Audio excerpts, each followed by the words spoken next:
If I push out my leg, it's easy for me to see that it's coming. But when I just let my gravity go forward, like come again, see, if I just go a little bit, I'll be out of range. It's, see, like this, and then here like this, then we expand the energy.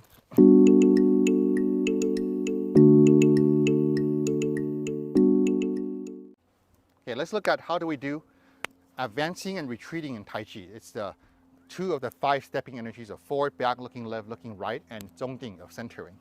So when we move forward, what we're doing is we're letting our center of gravity go forward, and our body naturally support that to catch up. What do I mean by that? Is I'm standing here in centering, my center of gravity goes forward, and because I don't want to fall on my face, when it goes forward, I take that step.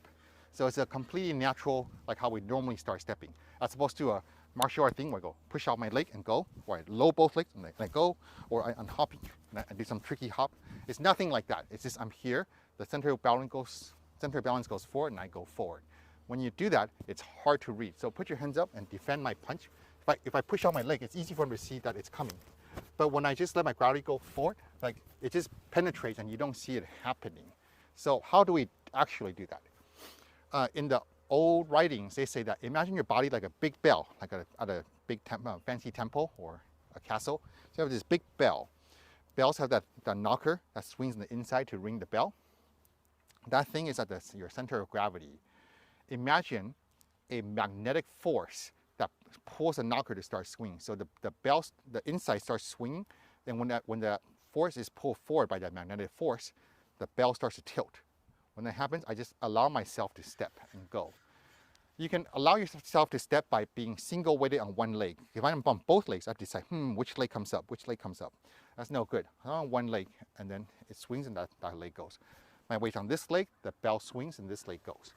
Now, if the knocker swings back, then I go back and catch up. So in that way, I'm standing normal, and I could initiate a 4-step. I could go backwards, forward, back to the middle. I can initiate either direction very easily, so that if you're my opponent, once you step in and punch me hard, fast and hard. Yeah, like that, right? Let's see. Okay, ready? Go.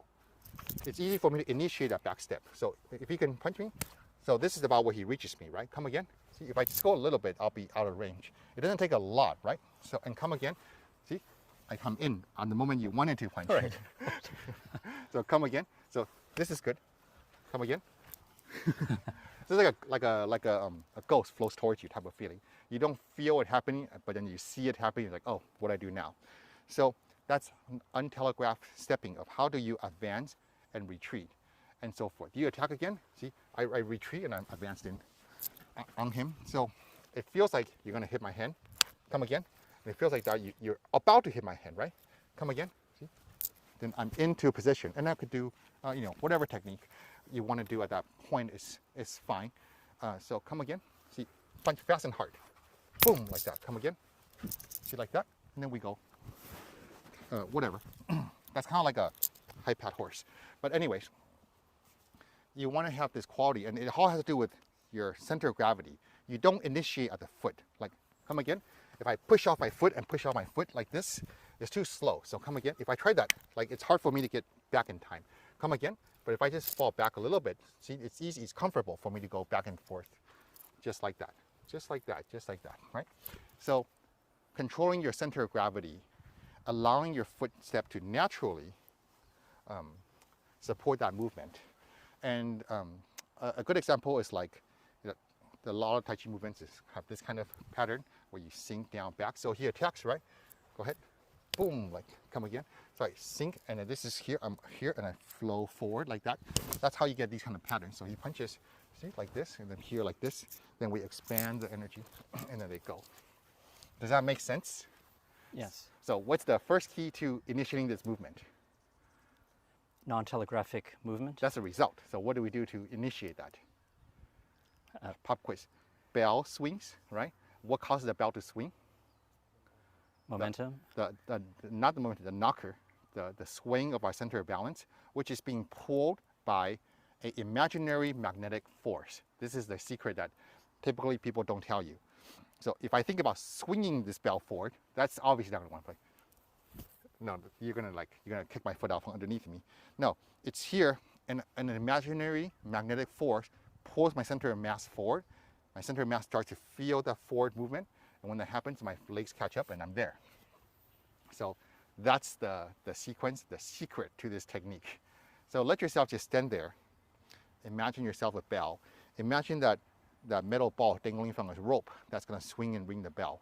Imagine a magnetic force that pulls that ball forward. As that pulls you forward, you'll feel yourself tilt in that direction. But instead of tilting, you're going to keep your centering, your zhongding. So instead of tilting, when it gets pulled forward, your foot steps and you catch forward. If it pulls back, then your foot goes and you catch up. And that's the key to the stepping. Does that make sense? Yes, but your spine is always supine, never angled. Is that correct? Or is that? Actually, no. If you watch the pictures of Yang Cheng Fu or other great Tai Chi masters, they definitely have a little bit of incline in their spine. It tilts like from 0 to maybe like 30 degrees or so. But your spine is never curved.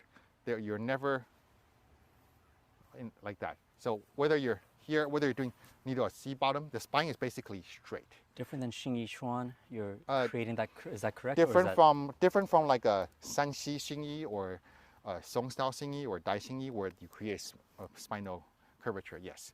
But like Hebei Xingyi is pretty much a straight spine all the time. So yeah, so you do want to maintain the straight spine. That's not for necessarily the footwork and mobility. That's more for to be able to command the full quality of Tai Chi's energy work. So that those are all available to you. Because if you bend your spine, you can't do certain things. You gain certain advantages, but you lose certain things, without which you wouldn't be doing Tai Chi, per se. Okay, quick question. Any other questions? No, not this time. All right, thanks for Thank you. helping. Thanks for watching.